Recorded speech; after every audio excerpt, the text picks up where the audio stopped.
Welcome to Celebration Conversations. I'm your host, Sarah Taylor Young. Join me each week as I talk to singer-songwriters, artists, and friends about how they have turned their pain into purpose. Here at Celebration Conversations, it is my hope that you find motivation and celebration in your own journey. Let's get to it. Oh yeah. So anyway, but it's so nice to have you on the show. And For you having you are a country artist, right? It's correct. Yes. So tell me about how you got involved in singing, performing, and songwriting.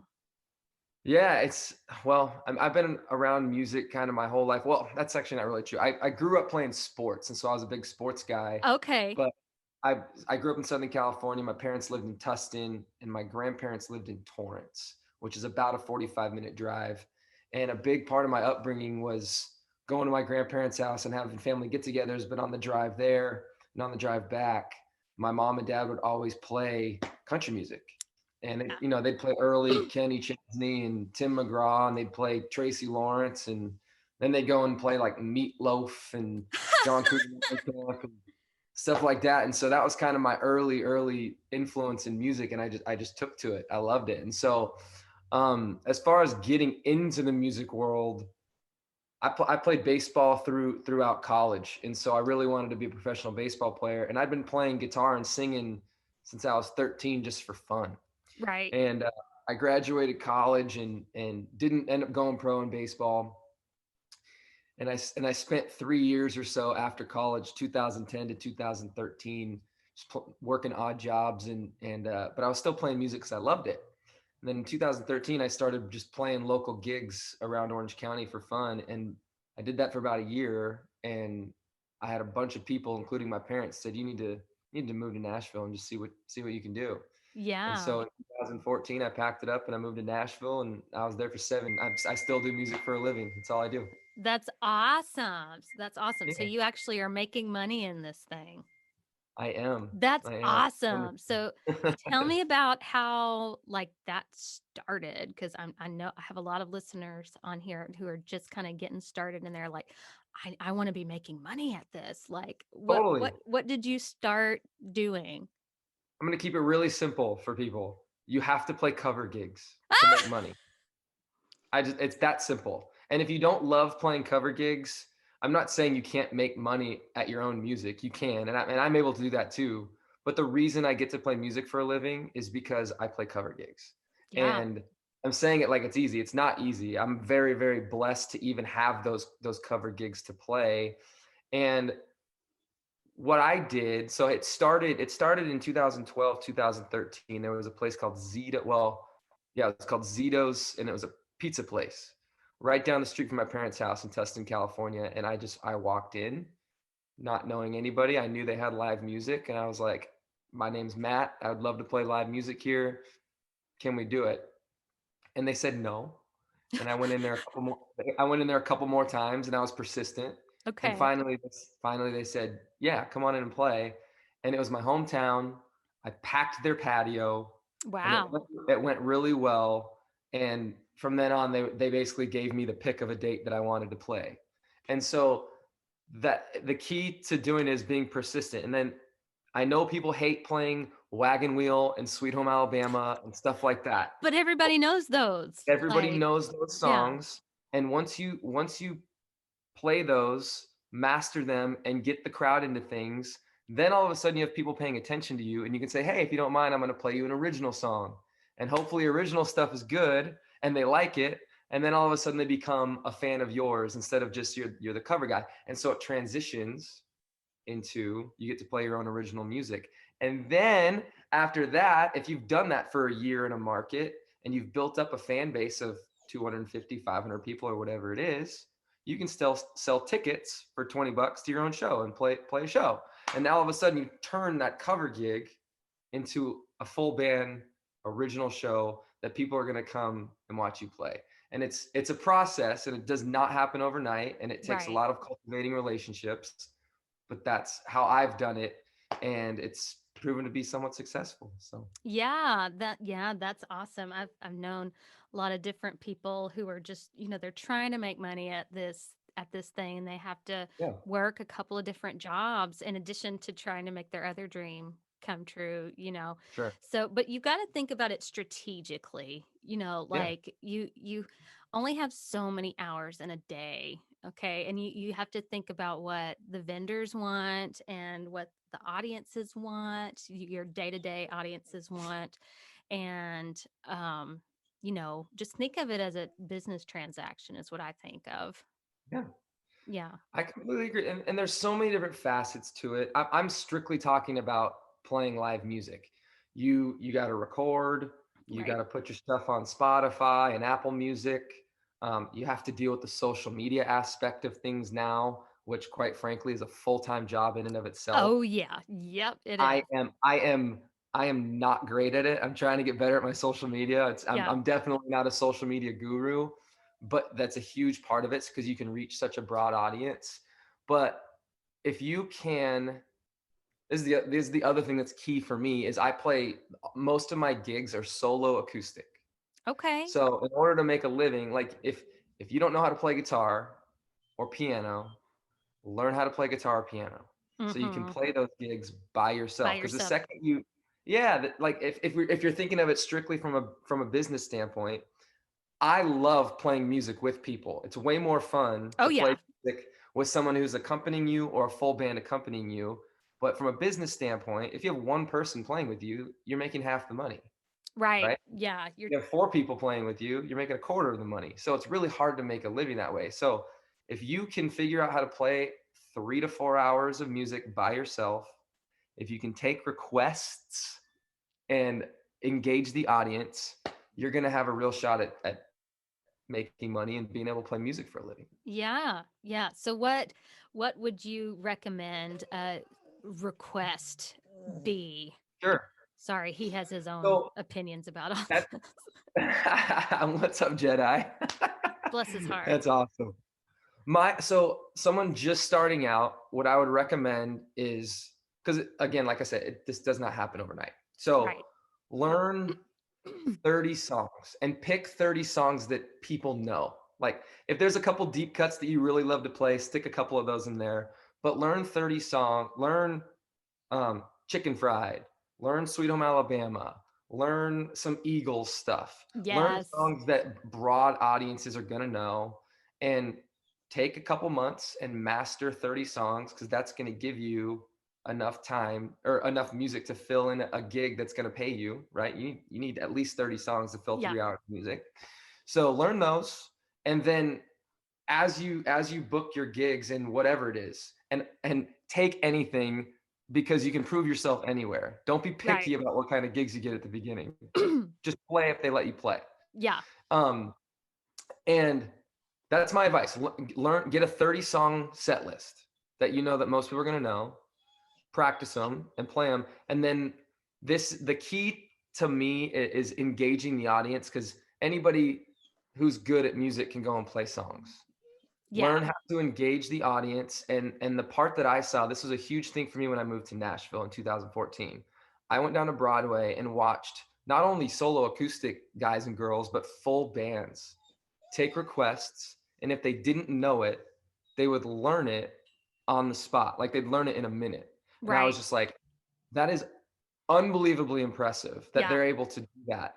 And if you can do that, even if you mess up, people appreciate your effort in learning how to play songs. Right. And I've messed up. I had a gig last night. I messed up a song that someone requested, and they still tip me because they Right. thought it was so cool that I would just even give the effort into trying to learn it. Mhm. Now, you can't always mess up. You have to practice and hone your skills in learning those songs on the fly, and you do that at home too. Like test yourself at home when you're practicing. Like Right. someone requested a song that I don't know, look it up on ultimateguitar.com, listen to the song and see how quickly you can learn it. It's And probably going to be a 1 4 5, maybe a 6 exactly. pattern, I'm not like I'm not saying you have to learn it. You have to learn all the intricacies of the song and it's got to be perfect.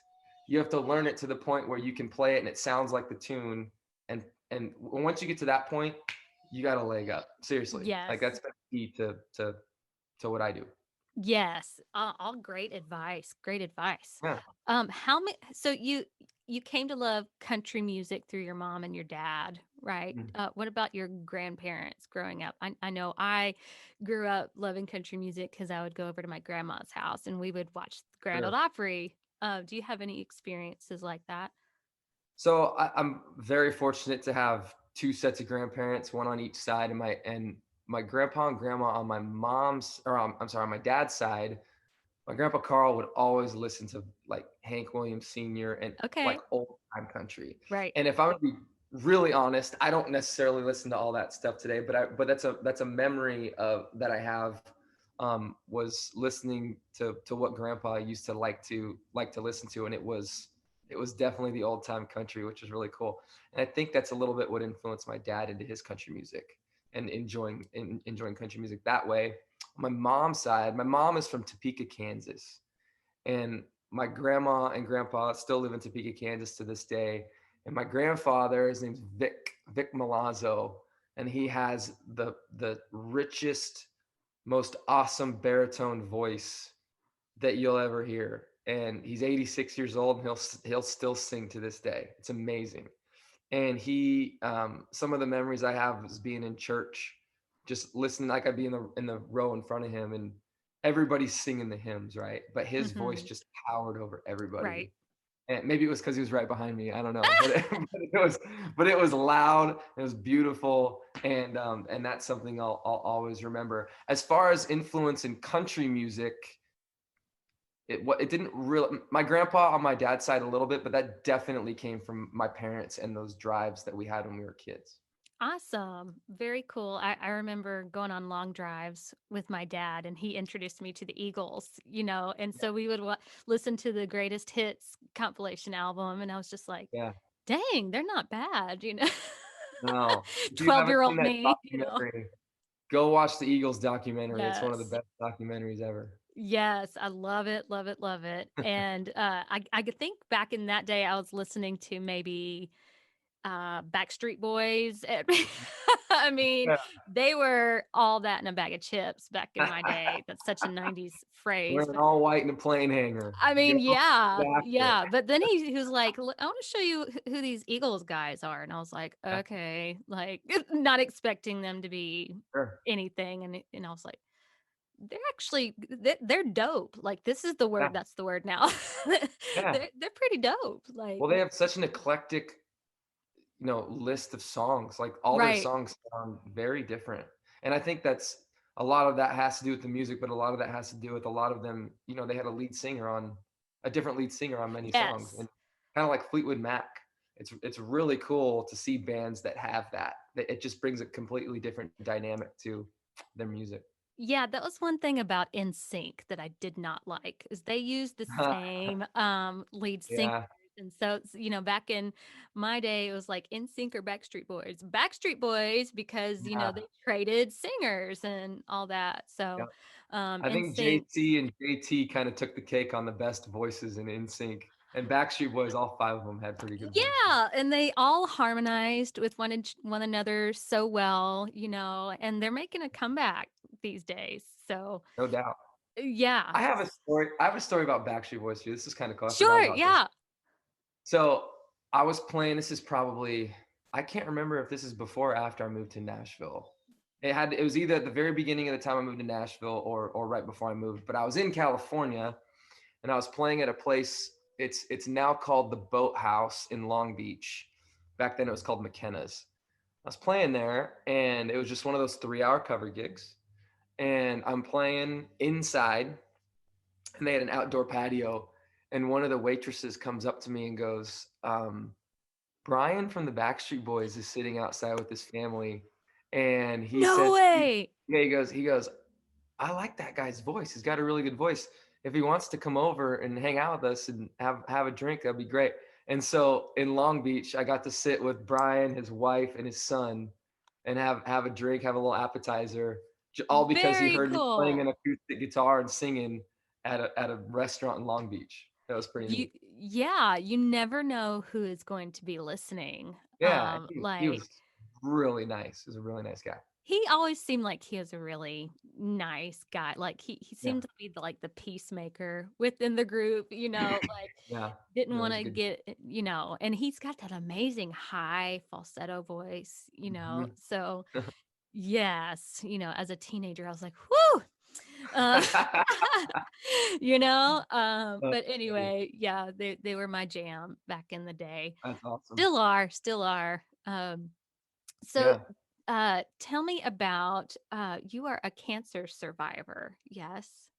Yes, ma'am. Yes. Yeah, Tell me about getting that diagnosis and then like dealing with that. How yeah. did you cope with all that?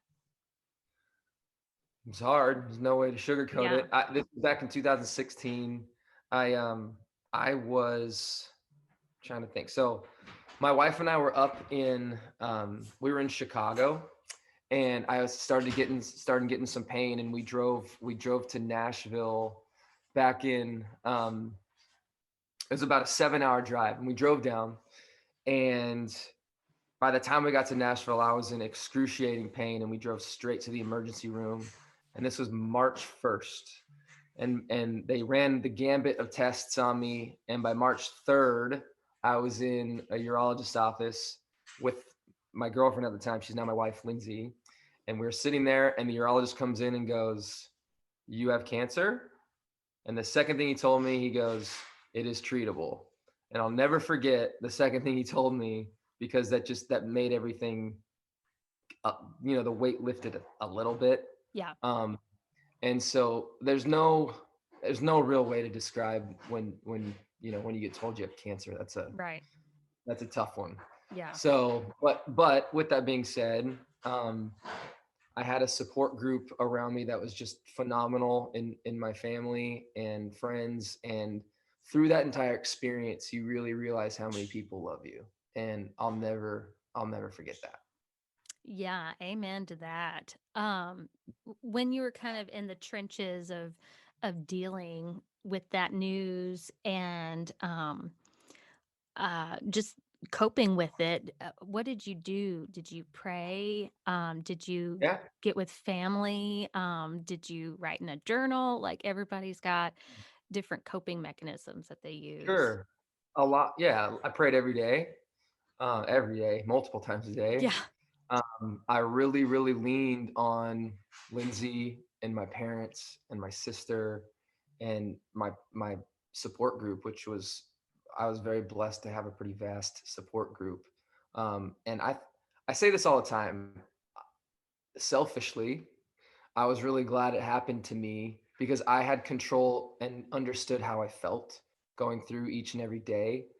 My parents and my sister and Lynn's and the people around me didn't, and they just kind of saw me going through a process that was pretty excruciating. And so in a not even a weird way, I am very happy that I was the one who went through it. I don't know if I'd be able to watch Lynn's or my mom or my dad or my sister go through it. I think that is even tougher. Um, so having them around that during that time was crucial. yeah, Um, and then obviously the nurses and the doctors who helped me, who through everything, were life saving. I mean, they saved my life, and I'm forever indebted to them for that. And but yeah, it's a lot of prayer, and it's a very difficult thing to go through for everybody involved. how long were you dealing with that recovery Mhm. and treatments and all that? How long were you in there for? Yeah, so March 1st was the first day, I guess you can say. March 3rd I was diagnosed, and by June 3rd, excuse me, 3 months later was my last day of chemotherapy. So a 3-month process, but then after that 3 months, you've gone through that rigorous process of chemo, and months after that, I'd probably say a total of 6 months. Which, in the Okay. grand scheme of things, I look back on it, and yes, it was extremely difficult. But there are people who go through this for years, Yeah, yeah. and I say this all the time. There are people who their diagnosis is a lot worse than mine was. Cancer's cancer. I get Yeah. that. And mine was rough, but mine had a treatment success rate of over 98%. And Right. so that helped tremendously. There's people who go through it for years and years and years, and they got a 20% chance or something like Yeah. that. And I didn't go through that specific thing, and I don't know how I would go through that, but I did go through cancer and chemotherapy, and you really need to lean on people who love you to get through that process. Yeah, definitely. Definitely. What would you say to somebody who's maybe not got as good of a prognosis? What Yeah, if they're in the trenches right now, what would you say to them? keep fighting. If you're a person of faith, pray, and just know that there are a lot of people around you who support you, and there are people who understand what you're going through, and to the best of your ability, lean on those people when there are plenty of days when I went through it where I was down and weak, and Mhm. I just didn't want to fight anymore. And those are the days where you need to let the people who want to help you and want to get you through those things, let them do that. I know it's hard. There were days when my mom and dad and Lynn's and everybody wanted to come and sit with me when I was going through my chemo for a day. Like I'd sit in the chemo chair for 8 hours just getting pumped with chemo drugs. Mhm. And I told them, I was like, go and take care of your day and live your life and do your thing. And I think that was a mistake. I think that was selfish on my part, because I know they wanted to be there to support me. And so let people help you and support you, as hard as that can be. I don't know if that makes sense, because you'd think that somebody would, they want to sit with you, just let them sit with you. And it's just, when you're going through it, you're just kind of like, I kind of want to be alone for a little bit, and I don't want to burden you. Like, go do your day-to-day thing. Let people help and support you if you can. Yeah, I definitely get that, but you're talking to a Southern raised woman here. Yeah, Um, if you know anything about Southern women, we don't like to be fussed over, you know? sure. Um, Exactly. That's exactly what I mean. And you yeah. don't want people to have to worry about you. Like, you're like, I'm good. And I want to just take care of this on my own. And it's not only you going through it, even though you're the one going through it. Like, let people help you.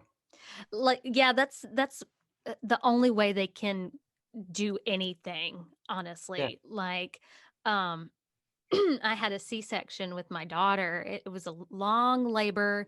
Tomorrow's her birthday, actually. Oh, happy early birthday. Yes, she'll be 4. Yeah.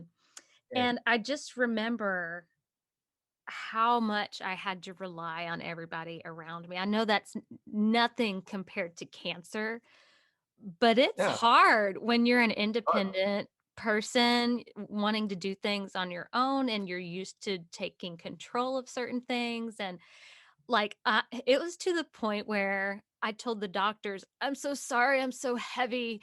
I mean I mean, apologizing to the doctors for, Yeah. uh, that's how much I wanted to control the situation, but it helps those other people to Yeah. know that they can do something. Because if, that's their way of having some sort of control in a Sure. chaos. Sure. So they want to do those things Yeah. for And and us. and just keep fighting. To keep it simple, keep fighting, and we can't fight anymore. Let other people fight for you. Yeah, yeah. Very well said. Very well said. Let's turn the tide a little bit. Tell me about your single, "Stayed Alive in 45." Yeah, you got it. That's a song that I wrote about my grandfather on my dad's side. My grandpa was a World War II vet, and he fought in the Battle of the Bulge and over in Germany. And when I was a kid, I would always ask him about his experience in World War II. My dad was a U.S. history buff, and so that kind of got me into. I to this day I love World War II history, but at this time I was like 8, And so I was asking my grandpa, I was like, hey, tell me about it. And he never wanted to talk about it. And because I Mm, was 8, I didn't understand why. And right. obviously today I know why. But so I kept asking him. And one day he decided to sit me down at his dinner table and talk to me for 3 hours about his experience in World War II. Wow. And so I'll never forget that day. And I wanted to write a song about that. And so Stayed Alive in 45 is about one of the songs that he told me. He was 18 years old when he was sent over to southern Germany to fight. And he and 30 men were running along a riverside. They were being chased by a German battalion that outnumbered them pretty heavily. And they came to a fork in the river. On the right-hand side, a bridge crossed over the river, and Grandpa's sergeant stopped the 30 men and picked 5 of them to stay back at the bridge so that when the German battalion caught up, those 5 would slow them down for as long as they could so the other 25 could run off and get away. Suicide mission. And Grandpa at 18 was one of those 5 chosen to stay back at the bridge. And Wow. he made it through. And if you listen to the song, at the end of the song, you find out how he made it through. So that's what Stayed Alive in 45 is about. We just released a music video on Veterans Day a couple months ago.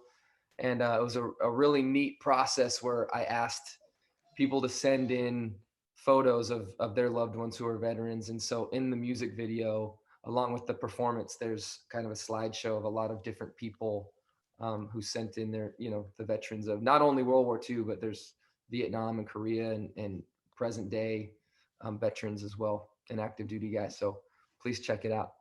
Yes, very cool. And I'll have that, like your socials and everything, on the video when Yeah, I go to edit and everything. you bet. Um, I listened to that the other day and I thought, man, I love how this tells a story. That's the greatest thing about country music. I thought, my dad was a songwriter back in the day. Awesome. And the thing that I loved, he would have demos for me every other weekend. He'd pop in a actual work tape. They were actual Yeah, tapes back then, I wish it was still like that. Uh-huh.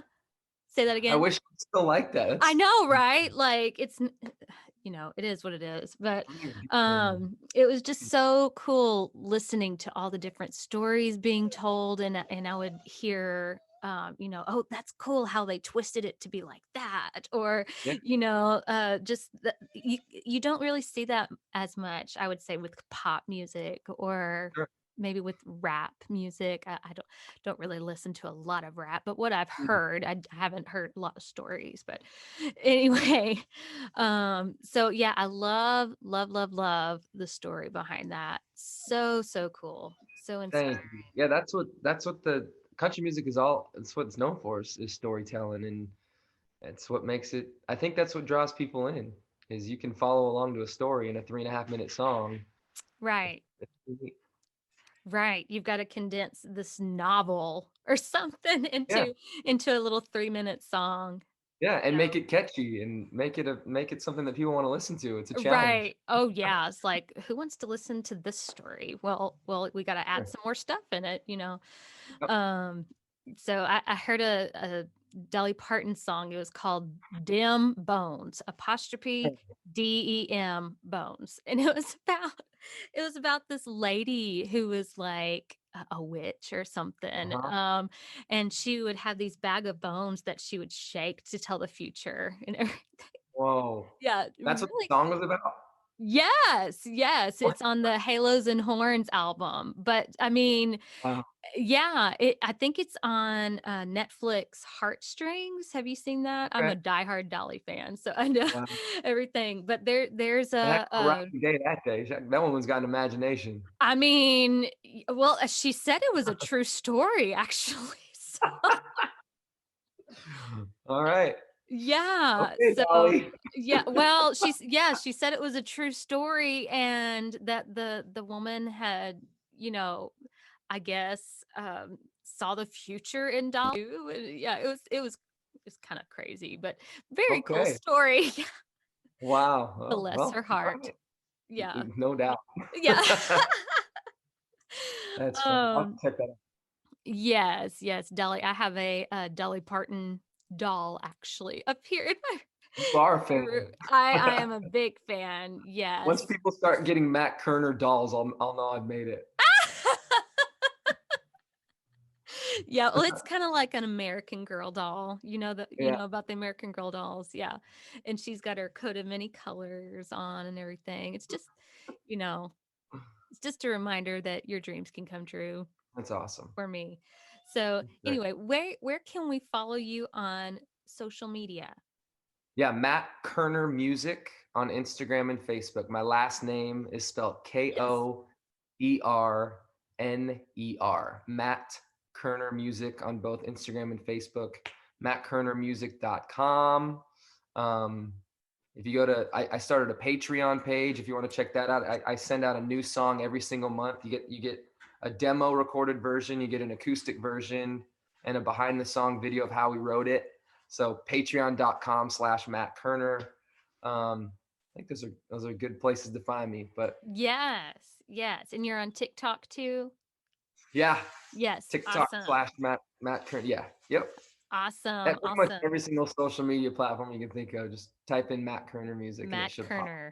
Yes. Spell that one more time so people remember. Yeah. It's pronounced Koerner and it's Koerner. Ko. No, you got it right. I'm just letting Oh, people know. okay. Yeah, yeah, no, you're good. Koerner, Koerner. Awesome. Awesome. Yeah. Very cool. Well, we'll be sure to check you out. Awesome. Well, thank you so much for being on. I appreciate it. Thank you so much for sharing your story and inspiring others. Thanks for having me, Sarah. I appreciate you. Hey there, don't go just yet. Be sure to hit subscribe to be notified of new episodes of Celebration Conversations. Show us some support by liking and sharing to inspire followers and friends alike. Follow me at syoungmusic on Instagram. I would love if you left a comment or a review about the episode. Check out my new single, Step Into Freedom, available today on all music and streaming platforms. Here is a quick sneak peek of my new single, Step Into Freedom.